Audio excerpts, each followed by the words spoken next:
Good morning students, welcome to Hindi class. Half yearly परीक्षाओं के बाद आज एक बार पुनः हम हिंदी की कक्षा में एक साथ उपस्थित हुए हैं। आज का हमारा नया अध्याय कृतिका से लिया गया है और शीर्षक है साना साना हाथ जोड़े, जिसकी लेखिका मधु काकरिया जी हैं। और बेसिकली ये एक यात्रा वृत्तांत है जिसमें लेखिका ने गंतोक या गंगटोक भी कहते हैं, परंतु वहाँ के जो मूल निवासी हैं वो इसे गंतोक ही कहते हैं। मैं इस पाठ को कुछ भागों में, कुछ शब्दों में इसको डिवाइड करके इसका सारांश आपको स्पष्ट कर देना चाहती हूँ। और जिसका पहला भाग है गंतोक शहर। गंगटोक शहर, गंगटोक शहर की सुंदरता लेखिका को अपनी ओर आकर्षित किए बिना नहीं रह सकी, क्योंकि वह शहर इतना सुंदर था कि लेखिका जहाँ रुकी हुई थी वो पहाड़ी पर था होटल, और नीचे उन्होंने जब घाटी में देखा तो घरों में बिजली चमक रही थी, बल्ब टिमटिमा रहे थे, जिनको देखने पर लेखिका के मन में ये भाव आया कि अरे ये तो बिल्कुल ऐसा लग रहा है जैसे आसमान धरती पर थाल में बिछाकर रख दिया गया हो। यानी वह सौंदर्य इतना अनुपम था कि जिससे लेखिका अछूती नहीं रह सकी। इसके बाद दूसरा आता है योमथांग की यात्रा। योमथांग का रास्ता जो था वह रास्ता बहुत ही संकरा था और सर्पीला था। ऐसा लगता था कि जैसे गाड़ी की चौड़ाई को नापकर ही रास्ता बनाया गया हो। कई बार देखने पर यदि लेखिका ने नीचे देखा, गाड़ी से एक जगह शब्द दिया मुंडी निकालकर, तो भीतर तक कांप गई कि अरे ये तो बहुत गहराई, क्योंकि ऊंची पहाड़ी पर छोटे छोटे बारीक रास्ते, संकरे रास्ते बनाए गए थे, तो नीचे देखने पर भय उत्पन्न होता था। पहाड़ी पर ऐसे ही रास्ते होते हैं, और दूसरी एक और विशेष बात होती है कि वो यू शेप में होते हैं, यू टर्न में होते हैं, तो उनमें और भी ज़्यादा भयानकता नजर आती है। फिर इसके बाद आता है तीसरा, जो मैं मानती हूँ पॉइंट आता है, वो आता है मातृत्व और श्रम साधना एक साथ। मातृत्व और श्रम, लेखिका ने इसको साधना का नाम दिया है, साधना की संज्ञा दी है। मातृत्व और श्रम एक साथ इसलिए कि वहाँ, वैसे तो गंतोक को मेहनतकश बादशाहों का शहर कहा गया है, पाठ में भी ये स्पष्ट किया गया है, और वह इसीलिए कहा गया है कि वहाँ का बड़े बूढ़े, बच्चे, पुरुष, महिलाएं, कोई भी ऐसा नहीं है जो परिश्रमशील, गतिशील नहीं रहता है, परिश्रम करते रहते हैं। ये महिलाएं हैं जिनका वर्णन इस पाठ में किया गया, आप ध्यानपूर्वक पढ़ लेंगे इसको, कि वो महिलाएं बड़ी कोमल हैं, सुंदर हैं। पहाड़ी में बहुत खूबसूरत होती हैं, गोरी भी होती हैं, बल्कि पिंक कलर होता है उनका। तो वो अपने कोमल, आटे जैसे गुथे कोमल हाथों से कठोर पत्थर तोड़ रही हैं, और साथ ही अपने पीछे कमर में टोकरी बांधकर, डोको बोलते हैं उसको, उसमें अपने बच्चे को बैठा रखा है।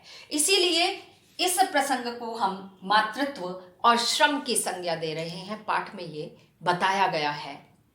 इसके साथ साथ लेखिका सोच विचार में डूब जाती हैं कि चाहे पहाड़ी हो, मैदानी हो, सब जगह जो लेबर क्लास है, मजदूर है, वो हर जगह परिश्रम करता रहता है, और कितना कम पारिश्रमिक लेकर ये अपनी सेवाएं कितनी अधिक देते हैं, इसका कभी हम अनुमान तक नहीं लगाते हैं। परंतु जैसे ही वो इन ख्यालों में, इन विचारों में डूबी हुई थी, तो अनायास ही उन पत्थर तोड़ती हुई महिलाओं के खिलखिलाकर हंसने की आवाज लेखिका को अपनी ओर आकर्षित करती है, और उनका वो विचार मनन टूट जाता है या निद्रा टूट जाती है, उस ओर ध्यान जाता है, तो वो ये समझती हैं कि वास्तव में जितनी प्रसन्नता इन लोगों में मन में दिखाई देती है, बुद्धि में दिखाई देती है, वह इनको हम सारे साधन देकर भी नहीं दे सकते। और ये वास्तव में हमारा अपना स्वाभाविक गुण होता है, प्रसन्न रहना या दुखी रहना, किसी और का कुछ नहीं देन होती है इसमें। नेक्स्ट पॉइंट हमारा आता है स्कूल से लौटते बच्चे। वहां के बच्चे, जैसा मैंने पहले भी कहा है कि श्रम लीन रहते हैं, श्रमशील रहते हैं। वहाँ जो बच्चे हैं वो हमारे मैदानी इलाकों की तरह ऐसा नहीं है कि बस में बैठकर विद्यालय जाते हैं। अपने पॉइंट तक पैदल जाना वो भी मुश्किल लगता है, पेरेंट्स को ज़्यादा लगता है, बच्चों से ज़्यादा कठिनाई माता पिता को होती है। और ये स्वाभाविक है क्योंकि बच्चों के प्रति असीम स्नेह होता है। यहाँ पर बच्चे क्या करते हैं कि बस्ता भी उठाते हैं और 3-3, 4-4 किलोमीटर उन पहाड़ी रास्तों को तय करके वो पैदल विद्यालय जाते हैं, फिर बस्ता उठाकर वापस घर आते हैं और उसके बाद घर के काम में अपने माता पिता की सहायता भी करते हैं, जैसे लकड़ी बीन कर लाना, पशुओं को चराना। लकड़ी बीन कर नहीं लाएंगे तो भोजन कहाँ से बनेगा? तो जैसा मैंने पहले भी स्पष्ट किया है कि वहाँ सभी लोग कार्यलीन रहते हैं, कार्य में लगे रहते हैं, इसीलिए मेहनतकश बादशाहों का शहर कहा गया है। इसके बाद नेक्स्ट पॉइंट आता है चाय के बागान। चाय के बागान हरे रंग के होते हैं अगर आपने देखे हो, और ऐसे में वहाँ जो खूबसूरत महिलाएं हैं वो उन हरे चाय के बागान में रेड कलर के वस्त्र पहनकर, जो नवयुवतियां हैं, एक तो उनका रंग गोरा होता है, सुंदर बहुत होती हैं, और वो उस समय जब धूप में काम करते हैं तो रंग जो है वो गुलाबी हो जाता है, सौंदर्य से परिपूर्ण। और आप सोचकर अपने दिमाग में मेरे बात करते करते आप सोचकर देखिए कि हरे रंग के बाग, उनमें गौर वर्ण की युवतियां या गुलाबी रंग की युवतियां और रेड कलर के उन्होंने कपड़े पहन रखे, वहीं का जो पारंपरिक परिधान होता है बोको बोलते हैं उसको, वो पहन रखा है और वो शील हैं, काम कर रही हैं, पत्तियां तोड़ रही हैं। तो वह सौंदर्य कितना अनुपम, अनोखा होगा। और उसके साथ साथ वहीं पास में एक और बड़ा मनमोहक प्राकृतिक दृश्य था, जो था 7 सिस्टर वाटरफॉल। 7 सिस्टर्स वाटरफॉल छात्रों इसलिए बताया गया है कि वहां एक साथ 6-7 जलप्रपात धरती पर जल बिखेर रहे थे, झरने बह रहे थे। वास्तव में ऐसे प्राकृतिक दृश्य मन को छुए बिना नहीं रह सकते। उन दृश्यों को देखकर ऐसा लगता है कि हम स्वर्ग में आ गए हैं। स्वर्ग की कल्पना ऐसे ही पूरी होती है, इसी सौंदर्य को प्राकृतिक सौंदर्य है, उसमें हमने कोई कृत्रिमता नहीं बखेर रखी है।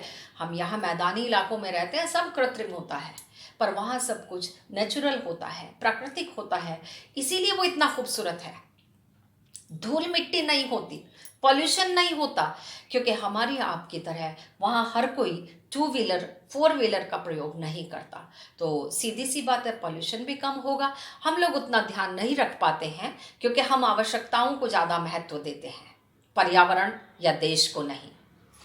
इसके बाद आ जाता है चीन की सीमा। 6 नंबर पर जो मैंने इसको बांटा है वो चीन की सीमा दिखाई देती है।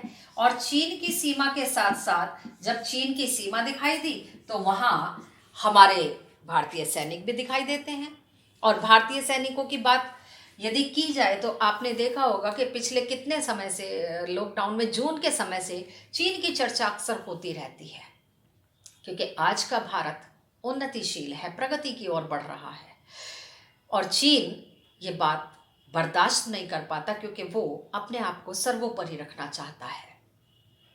और जितना साहित्य मैंने पढ़ा है या मैं समझती हूँ, मेरे विचार से ईर्ष्या के 2 पक्ष होते हैं, एक सकारात्मक होता है और दूसरा नकारात्मक होता है। यदि हम सकारात्मक को अपनाएंगे तो हम कार्य करेंगे, कर्म करेंगे, अपनी सोच को वैसी बनाएंगे जिसके हम बराबर लगना चाहते हैं, जिसके हम जैसा बनना चाहते हैं, ये पक्ष मजबूत होता है, यह हमें निरंतर उन्नति की तरफ ले जाता है। पर यदि हम दूसरे पक्ष को अपना लेते हैं, जैसे चीन ने अपनाया है नकारात्मक को, तो जो हमारे पास होता भी है ना, वो भी सब नष्ट होता चला जाता है, क्योंकि हमारा बुद्धि विवेक सब जाता रहता है, बुद्धि वैसे काम नहीं कर पाती है। और हमारे सैनिक चीन की सीमा पर हम भारतवासियों की और अपने देश की सुरक्षा के लिए, जब माइनस में टेम्परेचर चला जाता है, -15 डिग्री, 20 डिग्री, 40 डिग्री तक चला जाता है कई बार, वहां पेट्रोल को छोड़कर सब चीजें जम जाती हैं। ऐसे में हमारे सैनिक सोचकर देखिए कि अपना पेट कैसे भरते हैं, पर वो उससे घबराते नहीं हैं। ऐसे में वो हमारी सुरक्षा के लिए वहां बैठे हैं, तो हमारे भी उनके प्रति तथा उनके परिवारों के प्रति कुछ कर्तव्य होते हैं। और सबसे पहला होता है कि हमें उनका सम्मान करना चाहिए, सैल्यूट करना चाहिए। हम ध्यान भी नहीं देते हैं, यह गलत है, ध्यान देना चाहिए। इसके बाद नेक्स्ट पॉइंट आता है लायुंग से यूमथांग की यात्रा। लायुंग से जब यूमथांग की ओर लेखिका की गाड़ी बढ़ती है, यूमथांग की ओर, तो वहां देखिए लेखिका ने ये जो यात्रा की, ये केवल यह अनुभव, सौंदर्य और सुख प्राप्त करने के लिए की कि उन्हें पहाड़ों पर अच्छी सी बर्फ दिखाई दे, जिसमें वो थोड़ा सा कुछ मनोरंजन कर सकें। परंतु यहाँ तक लेखिका को कहीं बर्फ नहीं मिली। उनका जो गाइड कम ड्राइवर जितेन था, उसने कहा कि हम और आगे चलते हैं ऊंची पहाड़ी पर, कटाव में। कटाव एक जगह है जिसको एक जगह संज्ञा दी गई है कि भारत का स्विट्जरलैंड है, परंतु मनी जो थी लेखिका की मित्र, वह स्विट्जरलैंड गई थी। उसने कहा नहीं, स्विट्जरलैंड इतना खूबसूरत नहीं हो सकता जितना हमारा भारत का स्विट्जरलैंड अर्थात कटाव है। और उसका एक सबसे बड़ा कारण है कि वहाँ जब तक लेखिका यात्रा पर गई तब तक वह पिकनिक स्पॉट नहीं बना था। पिकनिक स्पॉट नहीं बना था तो पॉल्यूशन भी नहीं था। देखिए हम लोग तो अपने खाने की पहले टेंशन करते हैं, कहीं भी यात्रा पर जाते हैं चिप्स के पैकेट ले लिए, पैक वाला फूड लेते हैं अपने लिए, और फिर खाया और फिर हमने उसको कहीं भी जहाँ भी ख़त्म हुआ वहीं गिरा दिया।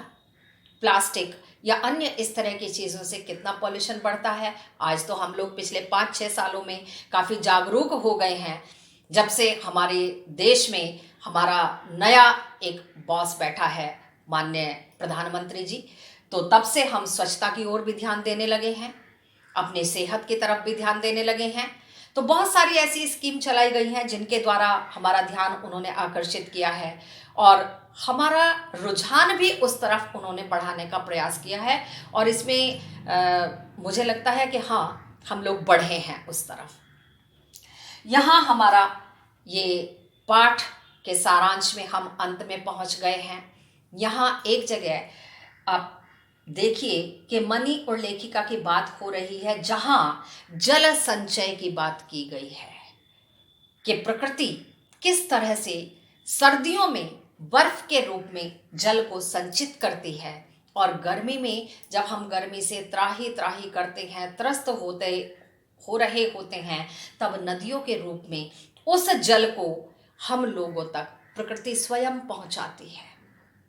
दूसरा, एक जगह हमारी आस्थाओं के विषय में जिक्र आया है कि चाहे मैदानी इलाका हो या पहाड़ी हो, हम सबकी आस्थाएं एक जैसी हैं, अंधविश्वास एक जैसे हैं।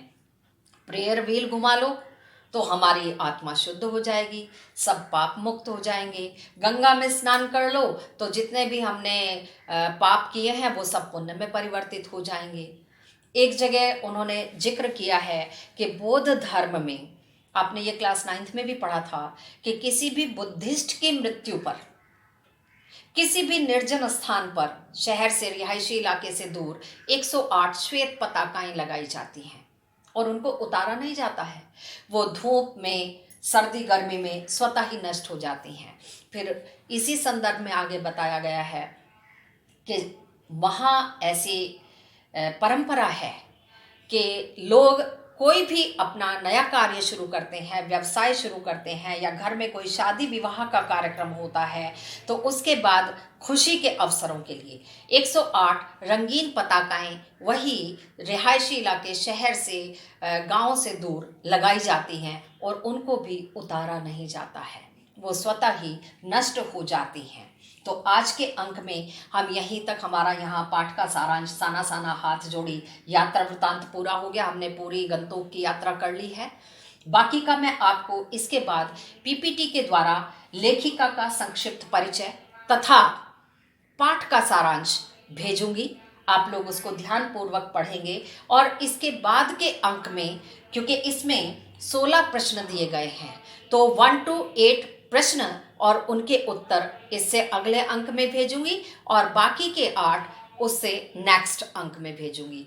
फिर उसके बाद थोड़ा सा एक और काम आ जाता है कि इसके कुछ अतिरिक्त प्रश्न भी हैं, होने चाहिए, क्योंकि ये 3-3 नंबर के 2 प्रश्न आते हैं लिखने के लिए, तो उतना। और ये आप ध्यान रखिएगा कि कम से कम 50-60 शब्दों के प्रश्न आप उत्तर देंगे। विस्तृत नहीं है, वो लघु उत्तर ही होते हैं, विस्तृत नहीं होते हैं, पर ये हमें ध्यान रखना चाहिए कि शब्द सीमा कैसी हो। और आज का आपको पाठ का सारांश पूरी तरह से स्पष्ट हो गया होगा। बाकी का आप पढ़ लेंगे तो और अच्छे से स्पष्ट हो जाएगा। फिर प्रश्न उत्तर करने में आपको कोई असुविधा नहीं होगी। आज के अंक में यहीं तक। धन्यवाद स्टूडेंट्स।